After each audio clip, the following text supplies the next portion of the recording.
अस्सलाम वालेकुम। कैसे हैं आप सब लोग? उम्मीद करती हूँ आप सब खैर से होंगे। अल्लाह पाक आप सबको खुश रखे। और आज मैं जिस टॉपिक पे आपसे बात करने जा रही हूँ वो है डेंगू मच्छर, जो कि पंजाब में बहुत फैल चुका है और हर घर में कोई ना कोई जो है ना अफराद वो डेंगू मच्छर का शिकार है।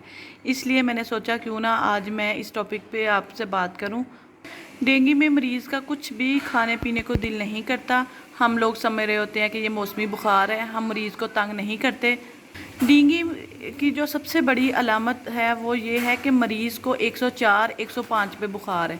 आप अपने मरीज़ को जब हॉस्पिटल लेके जाते हैं, चेक करवाते हैं, जब आपको ये पता चल जाए कि मरीज़ का बुखार 104 105 है, तो आप लोगों को किसी भी टेस्ट करवाने की, वो तो हमने टेस्ट तो करवाने ही करवाने हैं, लेकिन उसी टाइम ये बात डायग्नोज हो जाती है कि आपका जो मरीज़ है वो डेंगू का शिकार हो चुका है।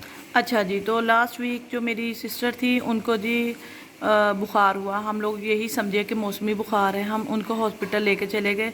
वहाँ पे जब चेक किया तो 105 बुखार। हम लोग बहुत डर गए क्योंकि 105 बुखार तो हम लोगों ने कभी देखा ही नहीं था, ना सुना था। अच्छा जी, उनको हम इमरजेंसी में हॉस्पिटल लेके गए तो डॉक्टर ने उनका सीबीसी करवाया, उसमें जी कुछ भी नहीं आया। मलेरिया, उन्होंने कहा मलेरिया डायग्नोज हो चुका है। उन्होंने अपने तरीके से उसका ट्रीटमेंट किया। हम लोग उनको लेके घर आ गए, लेकिन जब घर आए तो तब भी उनके बुखार में कुछ फ़र्क नहीं पड़ा। बुखार था कि उतरने का नाम ही नहीं ले रहा था। अच्छा, उसके बाद फिर हम लोगों ने मलेरिया की मेडिसिन शुरू करवा दी, लेकिन बुखार नहीं उतरा। उनको हम लेके हॉस्पिटल गए दोबारा। वहाँ पे उनका हमने कोरोना का टेस्ट करवाया, सीबीसी दोबारा से करवाया, लेकिन जो वो हॉस्पिटल उन्होंने हमें जो रिपोर्ट दी उसमें डेंगू और कोरोना दोनों नेगेटिव थे। हम लोगों को तसल्ली हो गई कि ऐसा कुछ भी नहीं है, शायद कोई इन्फेक्शन हो गया है जिसकी वजह से बुखार उतर नहीं रहा। लेकिन जो मेरी बहन थी वो मुसलसल बहुत ज़्यादा रो रही थी क्योंकि उनकी टांगों में, उनकी कमर में, उनकी पूरी बॉडी में बहुत ज़्यादा पेन था। हम लोगों को कुछ समझ नहीं आ रहा था कि क्या मसला है, बुखार कम क्यों नहीं हो रहा। अच्छा जी, उसके बाद हम लोग एक और हॉस्पिटल चले गए। वहाँ जब हम गए तो डॉक्टर ने इनकी शक्ल देखते ही बता दिया कि जो आपकी सिस्टर है उनको जी डेंगू हो चुका है। उन्होंने कहा एहतियातन आप एक दफ़ा फिर इनके प्लेटलेट चेक करवा लें। जब हमने इनका सीबीसी दोबारा से करवाया तो वही हुआ जिसका डर था, उनको जी डेंगू हो चुका था। अच्छा जी, ये जो डेंगू है ये सबसे पहले आपके मैदे, आपके जिगर, आपके गुर्दों पे अफेक्ट करता है। मरीज़ का कुछ भी खाने पीने को दिल नहीं करता, वॉमिटिंग होती है, लेकिन आपसे कुछ भी खाया पिया नहीं जाता। अच्छा जी, उसके बाद उनसे कुछ भी खाया पिया नहीं जा रहा था। हम लोग हॉस्पिटल में उनको एडमिट करवा दिया। डॉक्टर ने ड्रिप श्रिप लगाई, उनको इंजेक्शन लगाए, उससे उनको कुछ फ़र्क पड़ा। उन्होंने एक सिरप दिया।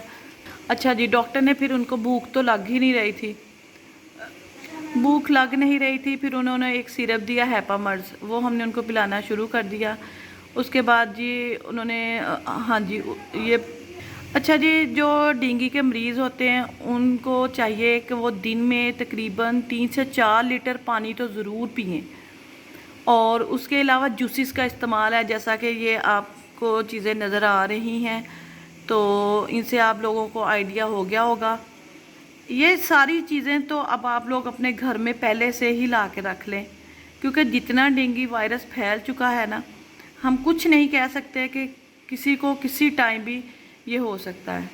आप लोगों ने करना क्या है, मरीज़ को जूस का इस्तेमाल करवाना है, जिसमें हम एप्पल का जूस, पपीते का जूस और चुकंदर का जूस, और जो वाइट अनार हैं वो ये देखे मैंने कुछ निकाल के भी रखे हुए हैं, इनके ऊपर आपने काली मिर्चें जो है ना वो डाल के ना वो खाने हैं।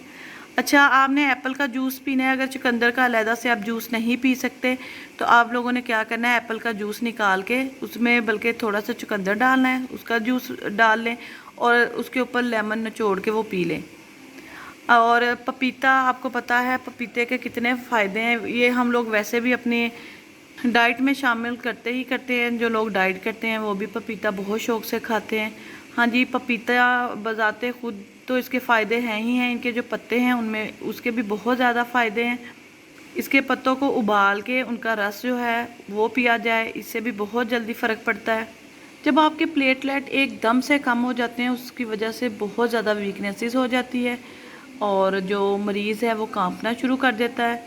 और इसकी एहतियाती तदाबीर यही है कि डाइट के साथ साथ आप लोगों को एहतियात भी बहुत ज़रूरी है। जो मरीज़ है उसको आप अलहदा ही एक कमरे में लटाएं, क्योंकि अगर मरीज़ को कोई आम मच्छर भी काट लेता है और वो घर के दूसरे अफराद को काटता है तो उस वजह से भी आप लोगों को खुद भी आप लोग डेंगू का शिकार हो सकते हैं।